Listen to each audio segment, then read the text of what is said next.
Grand Paris Sud a investi sur des ouvrages de dépollution des eaux pluviales.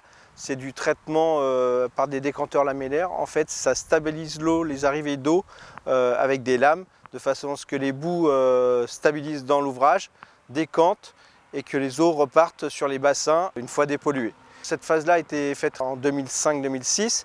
Aujourd'hui, Grand Paris Sud innove en mettant des trappes avec une ouverture d'accès hydraulique, principalement pour faciliter l'accessibilité à notre délégataire sur ces ouvrages, pour aussi être en phase avec eux sur l'aspect sécurité et facilité d'accès.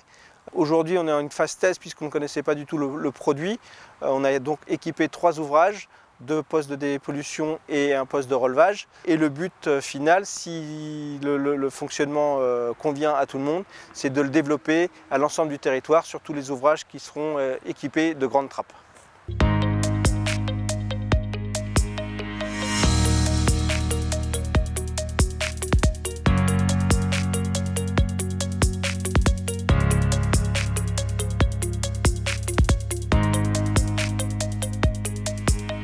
Pour les besoins de Grand Paris Sud et de l'exploitant, on a dû motoriser des trappes d'assainissement qui sont relativement lourdes. Alors une trappe à peu près c'est entre 800 kg et 900 kg. Donc cet environnement est habitué à travailler sur ce type d'ouvrage là, que ce soit pour l'eau potable, l'assainissement. Donc on a les compétences pour pouvoir équiper ce genre de trappe, faire les soudures, les centrales hydrauliques, le terrassement. Donc c'est pour ça qu'on a été appelé par Grand Paris Sud. On a fait appel à un partenaire déjà pour les trappes qui est la société Soval et pour la centrale hydraulique Internationale Hydraulique.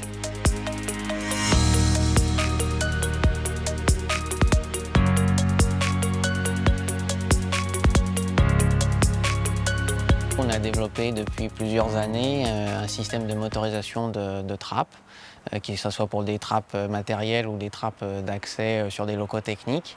On a une motorisation qui s'adapte sur tout type de trappe, que ce soit du neuf ou du renouvellement comme c'était le cas ici. Tout est fabriqué en France, à Brie-sur-Marne. Les vérins sont traités exprès pour le milieu de l'eau, notamment l'H2S et ainsi de suite.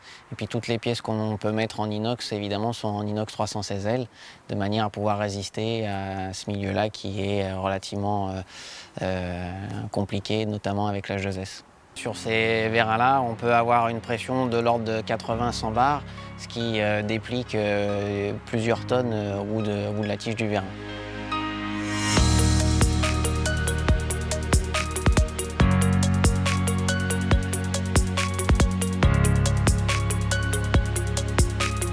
Aujourd'hui, la phase test est en bonne voie. Les ouvrages fonctionnent. Notre délégataire est très content. Donc je pense que nous allons évoluer et continuer sur le développement de ce système.